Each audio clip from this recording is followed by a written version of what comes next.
So, welcome everyone to Talent and Org Show. I'm Vishal, I'm Vikas. and we are here to talk about future of work and talent and orgs. Vikas, what do you think? Th- Yeah, I mean, this is an interesting time. I'm spending 24/7 with my family. It's not that I'm complaining, but I'm spending 24/7 with my family. Uh, how are things with you there?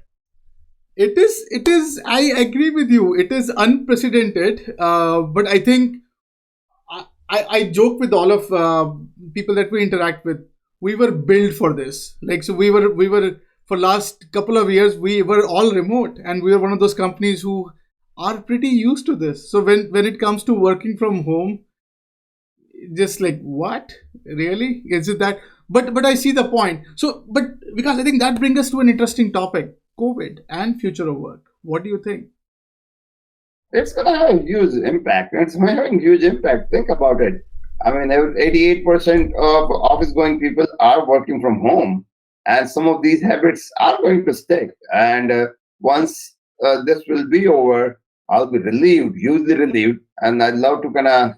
I'm dying to get the things get back to normal. Not really dying, True. but really, not really that I want to die, but I'm really want to get these things to get back to normal. But some of the habits that we are forming right now, some of those habits are going to stick, and it's. I believe we're going to see a lot more work from home and spending True. time like this. So I think one thing that's fascinating, and we can talk about. So to our listeners and viewers, one thing that we are seeing. So we are an AI company. We are into learning and development. We bring learning and development to workers through AI. So this COVID has not only impacted the people who are like basically who are not using our capabilities, but even the AI, when AI is doing the learning and development for people, even the signals are getting picked up. And I think that's we thought maybe this would be an interesting area to come and talk about those scenarios. So because from the technology point of view, let's talk about that. Like what are something that you are listening that we can talk about? Yeah, I mean, one of the things that I would say the biggest technology poster child is Zoom. All of a sudden, apparently 200 million people are using Zoom on daily basis, which is amazing growth for this company. But then, along with this growth, there's a lot of the darker side is also kind of revealing itself. I mean, if you listen to latest news, the Zoom bombing, apparently that's the thing. People are kind of hijacking your Zoom sessions, and that's becoming a big concern. So, uh, technology is a huge enabler, and which is allowing us to kind of work remote, but at the same point in time, security for these technology is going to be a huge concern for all of us, security and privacy. Interesting point, because I was talking to someone about this idea of COVID, and interestingly, the conversation went in the direction that, hey, you know what, COVID is not only infecting people, it's also infecting organizations, right? So and basically, if you look at companies, one of the things that is core secret sauce why a company exists today is its culture. They have brewed, they have made it rock solid, and they do anything to preserve and protect the culture and still progress into this new age of reality. Now something like COVID just peers through it, and I think you shared an interesting point that Zoom or technological shifts that we are not attuned to, and suddenly we are pushed to just go jump unvetted because we are losing clock. So what? Yeah. So tell us what some of things that you are seeing from your end on that. I mean, in terms of the culture, it's a huge culture shift. I mean, it's a early days. So far, we are not realizing what impact is going to have or what impact is having on the culture of an organization. But as it kind of goes longer, soon we'll start missing those things which makes an organization special. And I believe we have all of us have to be a little bit more intentional in terms of preserving or building that culture. If you look at like some of the fully remote companies, they have some special program to intentionally kind of create that the bonding that happens, at the office water cooler. So it's yet to be seen how and where it goes, but it's definitely going to have huge impact on organizational culture. So basically, I think one thing that we are seeing, from the leadership point of view, it takes it's a big cultural change, right? It's a change. It takes forever to build that culture, right?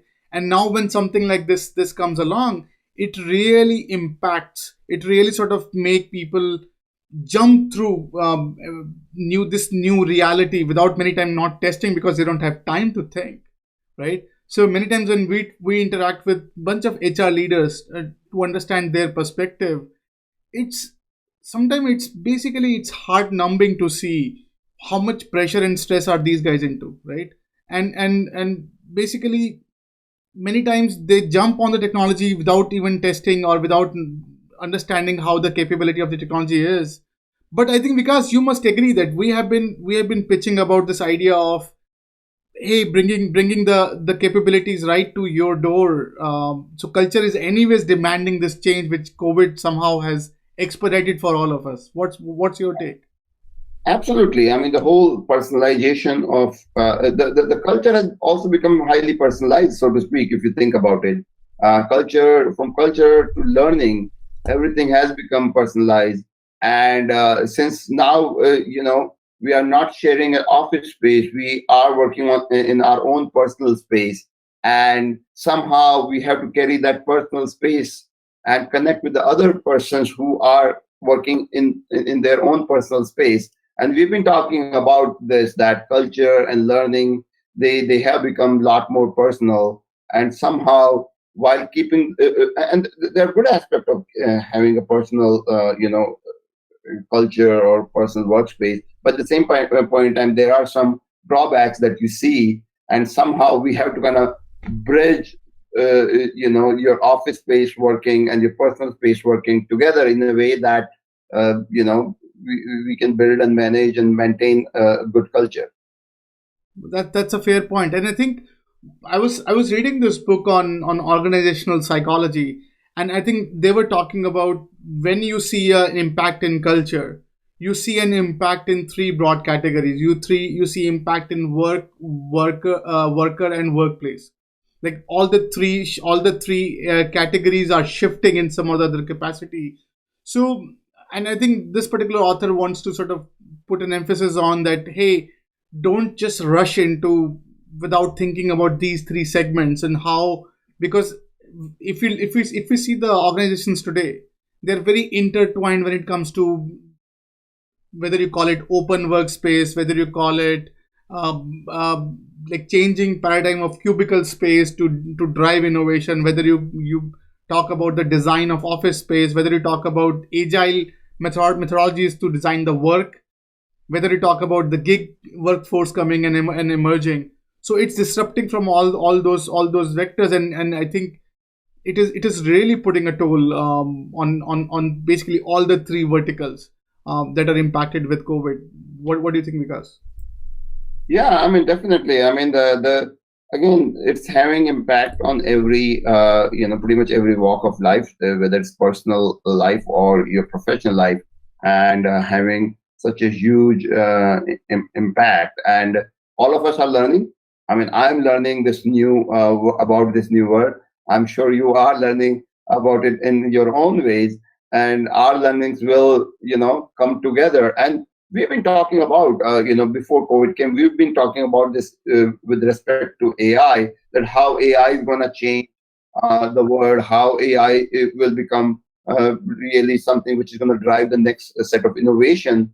And I think the innovations happen sometimes due to constraint, or many times due to constraint. And right now, the constraint that the COVID is imposing on us, we're going to see a lot of new innovation in terms of how workers interact with each other. And I'm pretty hopeful that it's not that everything is dark and gloomy.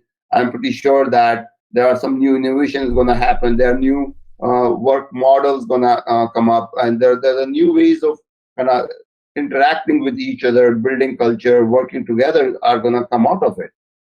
And what's your panic? Like what are you most concerned about? This so-called erratic jolt of this COVID outbreak has induced in I, organizational psychology. Like what is keeping you up at night, if from your vantage point? I mean, from my side of it, the whole uncertainty. I mean, not knowing how long I'm going to be in this world. I mean, again, at this point, after 3 weeks of kind of continuously staying at home, right now, I guess I'm more at acceptance phase, where I'm accepting that, yeah, this is how it's going to be. But then at the same point in time, it's like how long is going to be there, and what I should plan, what I should not plan, and that's something which is the whole uncertainty aspect of it is really really painful in my mind. And I think, after 3 weeks I got acceptance that this is how it's going to be. Maybe if it lasts for another 2 3 more weeks, then there will be much bigger acceptance to that to this fact that this is how I'm going to work for foreseeable time. And so yeah. Right, and I think from my vantage point, one of the panic that I'm seeing in this is whenever, so culture takes time, right? So I believe that it takes, so behind every organizational success there's a strong element of the people behind it, the chemistry that is brought between the worker and workplace integrating together. Now once you sort of you shake that thing up, right, you start looking outside for any voice of reason, you start looking for outside for any hope, any model that you can sort of quickly replicate, and this idea of new shiny balls start emerging in this kind of situation, right? So we are seeing some of the rushed solution, some of the rushed techniques that businesses are suggesting, or some, at least some of the experts so called are suggesting, that businesses who are on the edge when it comes to understanding their existence through this are evaluating those as a real solution many times, right? So just like people have fake news, even organizational template and knowledge also have sort of fake news in that aspect, and that is what is keeping me up at night, is to provide, to help, to understand, to create that voice of reason for everyone. So basically having a vetted outlet where some of us who are going through, who are building this best practices, could share with sort of concrete solid data in what has been working and what has not been working, because that's the knowledge of someone's mistake is extremely crucial at this point, because many of us would end up making the same mistake. Look at, if from a personal embodiment point of view, look at Italy, right? Look at South Korea. So the both playbooks are different, right? So now if you somehow have a factual outlet template for organization, on which template my company should be based out of when it comes to remote work, which practices are working, because you know that we, through TAO, we are talking to businesses and we see all kind of answers all over the place, and some of them are, we clearly understand they're not the right approach, but this is what they have been hearing and push it, and the stress of executing something quickly or missing out, that's really pushing some of our friends in HR world on the edge. What's your take? I think, right now many of the organizations are still working DR kind of framework. I mean, for them, culture, as you rightly mentioned, it's a long term thing which organizations have to be very intentional. But the way things stands, all these organizations are working on like urgent and emergency basis. So all the focus is, rightly or wrongly, is on the urgent things. While culture is important, but I don't think it is, and it falls in the category of urgent thing. But as the situation kind of lingers on, from urgent things, focus will move to important, and at that point in time, kind of putting in intentional efforts about building culture or using validated templates would be helpful. But at this point, I would say for right now, focus is more on just urgent stuff. Let's get the things done. Let's somehow make sure that everybody come online. Let's make sure that everybody is productive. Make sure that people, but even in this time, I mean, you and I talk like, hey, how are you doing? How are things? Psychologically, are you okay? Because it's not, everybody is concerned. I mean, funny it is, like a couple of days back, my wife's good school friend kind of called her, and they were just talking, they were chatting, and like, oh my God, what's happening? She like, I feel like we all are gonna die. So that's a huge psychological impact that this thing is having. It's just like people are thinking about their mortality, and even in all this, we have to kind of chug along. And how you kind of soothe the frayed nerves of your colleagues, and that's what the culture building is at this point. That's how I would see. And what gives you hope? So let me first jump in, and I think what I was so one of the best thing that these times bring are again humanity come to the rescue, right? So I don't know if our listeners and viewers know about Project COVID, right? So interesting thing happened within TAO organization. So people are stuck at home, they want to help out, and they realize that one of the major thing that businesses or at least the states are struggling with is collaboration with the tech community, because it's a tech problem to save the economy today, right? Because we are at our home, businesses at a central location, so now the tech is the thing that can connect our home to the productivity and the economy. So socioeconomy is now very much a tech socioeconomy, so tech is playing an extremely vital role. So how our team jumped in, right, and they start sort of helping create this platform and giving out to states so they can volunteer. I think some of those, and we are seeing numerous such stories which are emerging. People are jumping sort of to help out and raising each other and sort of. So I hope we would have the same thing in organizational template. So I hope there would be a same outcry in helping other organizational HR leaders to be out talking about some of the best practices. Many of the companies had been talking about this idea for quite a while now. So what if some companies are, I think you were talking about this couple of weeks back, that when many companies are remote, why are they not out talking about their best practices? Because we want to hear about them. We want to hear what works, because this is the best time to be hearing about that. So tell me what you're thinking. So, I mean, best practices. I mean, there are many companies. I mean, before COVID, I mentioned to you earlier, many companies were like fully remote. Many successful companies were fully remote, and they had their organizational template.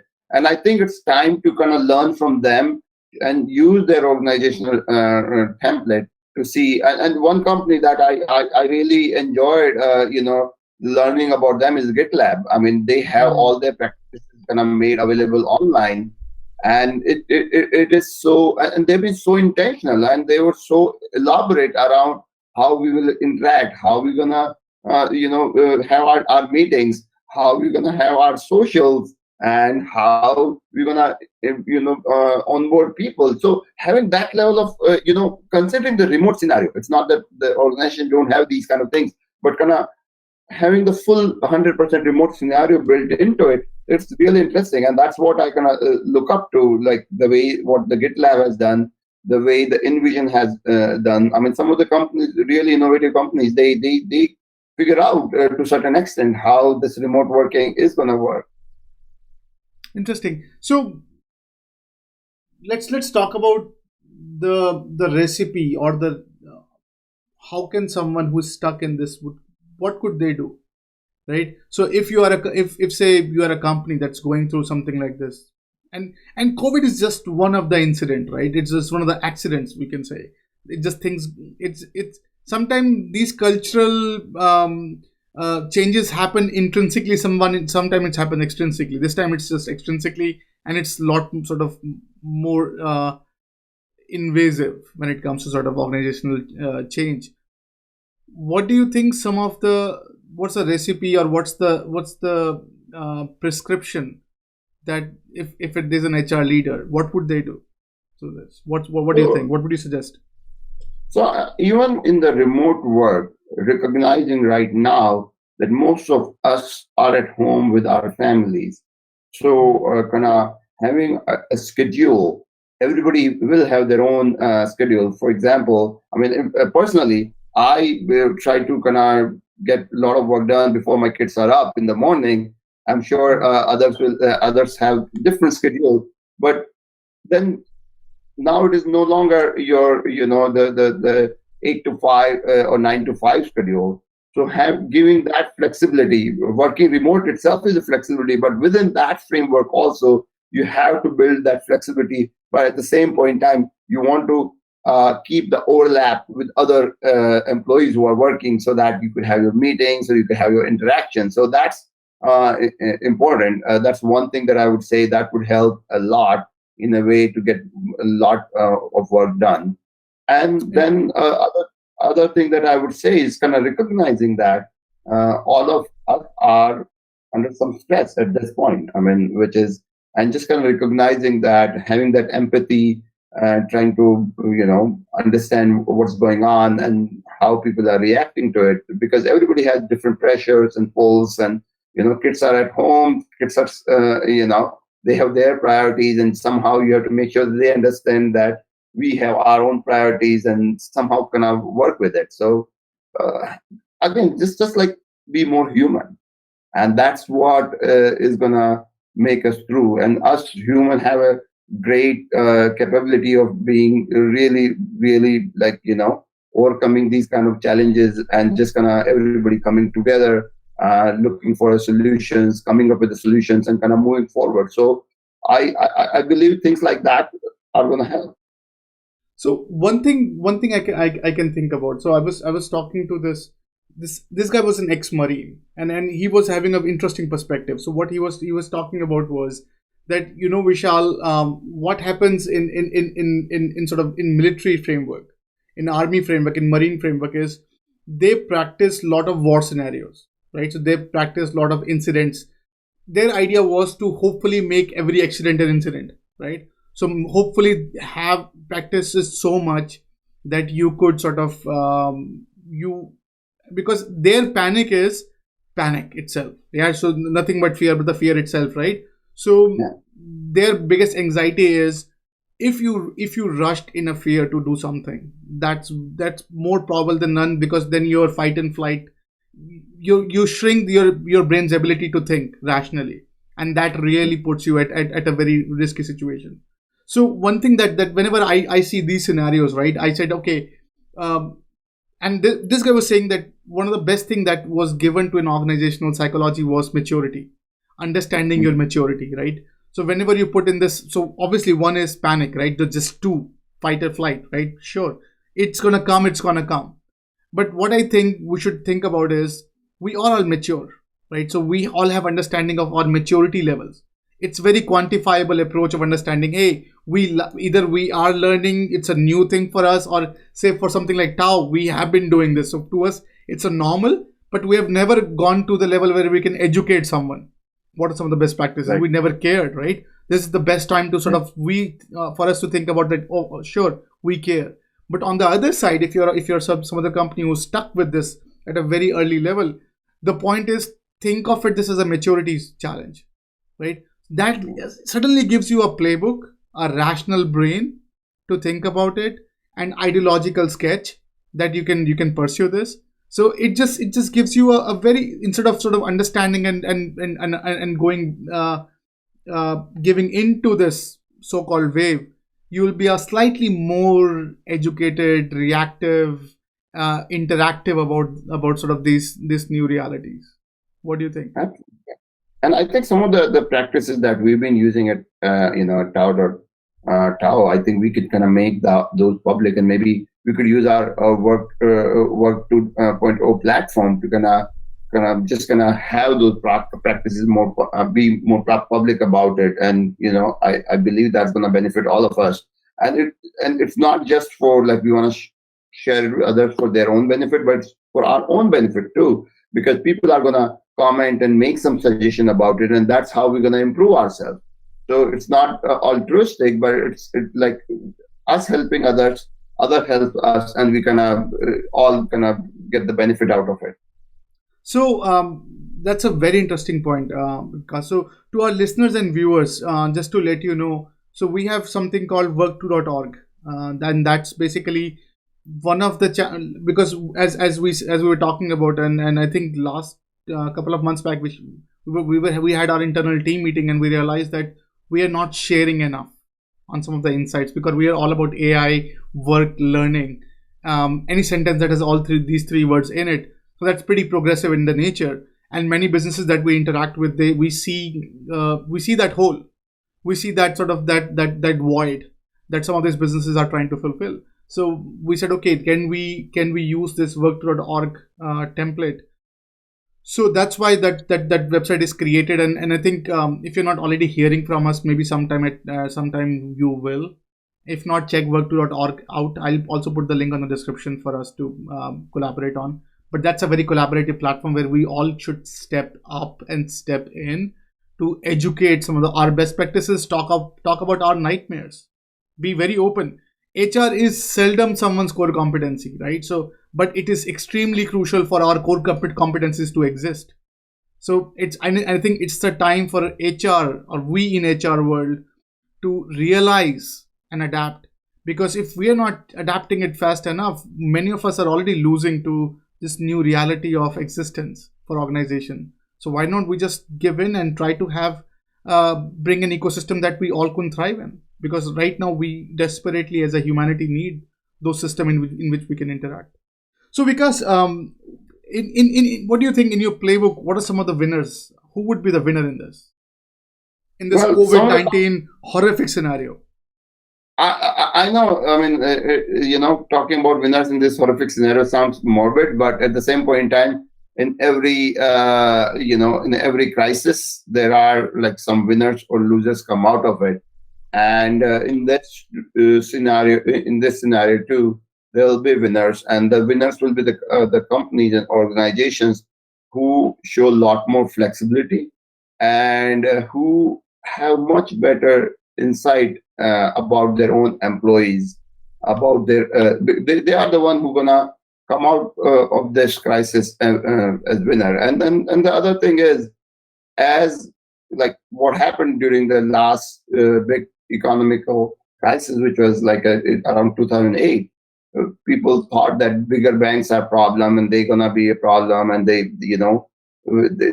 need to kind of break those banks, or we need to somehow kind of, those banks are not going to survive. But now, if you look at it today, all those big banks are doing great. They are doing amazingly well. And so again, out of this crisis, I believe the big companies, they're gonna be a winner, because they have already kind of they are ahead of the curve in terms of the culture. They are ahead of the curve in terms of adopting new innovative technologies. And so if you think, if you talk about, let's say, Google, they have their Google, learning principles and things like that. All those programs are pretty progressive, and that allows them to connect with their employees and use their employees in the best possible ways. And those organizations are definitely be winner out of it, because others are scrambling and they are already out there. So they have their winning game already kind of laid out. Interesting. What are your No, thoughts? I think that's a fair point. So I think I definitely think you have a very valid point there. So winners. So to me, I hope we all, as I said, that we should. I hope we all stay sane, right? So winners would be the one with hopefully bigger ears and smaller mouth, right? So listening a lot harder in what's going on, because this is the time of change. Very few of us will hopefully will get it, and most of us were trying to just hopefully and hope. I hope not. Many of us would die hopelessly trying. So I hope we all somehow slow down and listen very hard. So to me, I think you're absolutely right. Anyone who embraced change, who embraced this new reality, who is more responsive to change, would be that's the core definition of existence. That's how we species have been existing and not going extinct. Survival is of the fittest, right? So we have to be fit. and this is the time to be fit. This is the time to sort of pick ourselves up, understand what's going on. Things are changing, and just trying to figure out what is our fit and what's our not what's not fit. And I think I remember you talked about a couple of weeks back in our meeting somewhere that about Alan Greenspan, right? Talk about that. So I think that's a beautiful takeaway for our folks. So, I mean, what the Greenspan told earlier, again, it was around the economic crisis, bubble and burst, like things move in extreme. But from one extreme to another extreme, if like earlier, from the economic perspective, earlier there were a lot of regulations, then there were no regulations, and then the crisis happened, and then again, some regulation came in. So what Greenspan's told is like, the growth happens in this kind of extreme swings only, and we're going to see the same thing here now that like we had a huge swing about globalization where all our supply chains were global, but now in this COVID crisis we realized that what is the importance of having those supply chains local, and so these kind of swings are going to happen, and these kind of swings are going to make a huge impact, I believe, going forward as we grow further. Interesting. So what is I wonder what would be the action plan for someone who's listening and someone who's watching this? What would be an action plan for them to so they exist out of this and don't see themselves extinct from this? So, number one, I would say stay calm. Everything will be okay. And the number two is embrace this challenge and come up and connect with your, employees a lot more intentionally and intimately, so that, I mean, it's difficult when everybody's remote, but kind of put some intentional efforts, connect more intimately, and kind of other thing is be cognizant that the things are going to change and things are moving rapidly. Adopt the newer technology and tools to the best of their abilities, but at the same point in time, you should not have that syndrome of like whatever the bright and shiny, let's go towards that. You have to be a lot more intentional and methodical about it. So just kind of embrace the change, connect with your employees, use the best available tools. Those are the things I would say are going to help organizations. I think it's beautifully put, and I think so. One thing that I think of what sort of these businesses and leaders could do. So basically, we are all going through our stages of grief, right? So we all are talking in our some aspect that we are getting used to this. Some are saying we're still not getting used to this. Some are, as you rightly said, talking like, hey, I'm going to die out of this, right? So some are just taking it all in all the direction, right? So one of the action plan is, as you rightly said, staying calm, right? Definitely, it's the first and foremost. You cannot let your fight and flight brain kick in and help you decide rationally, because that's not how the brain works.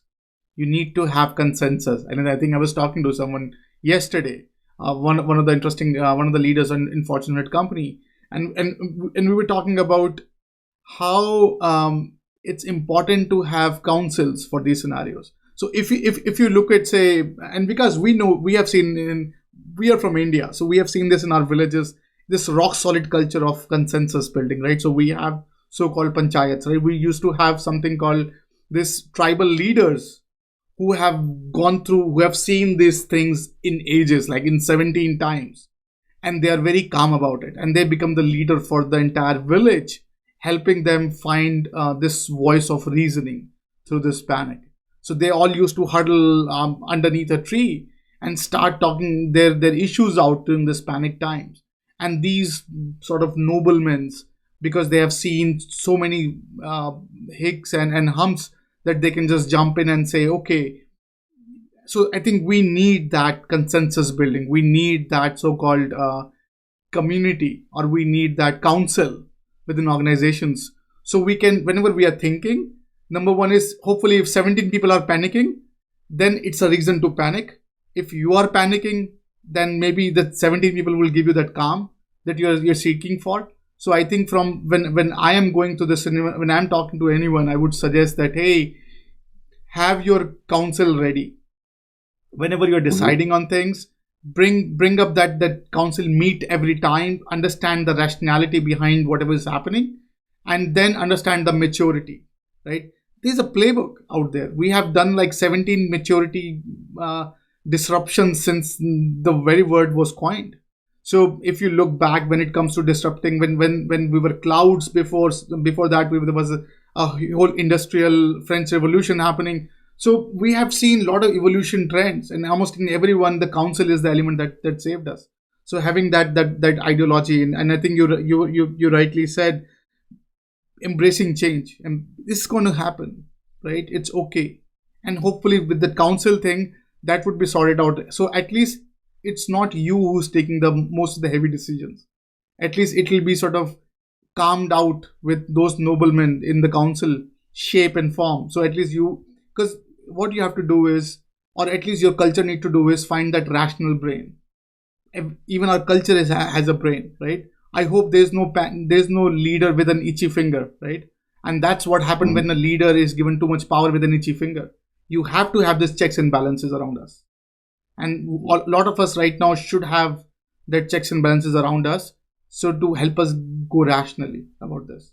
That's what I would give my 2 cents on. What do you No, think, I mean Vikas?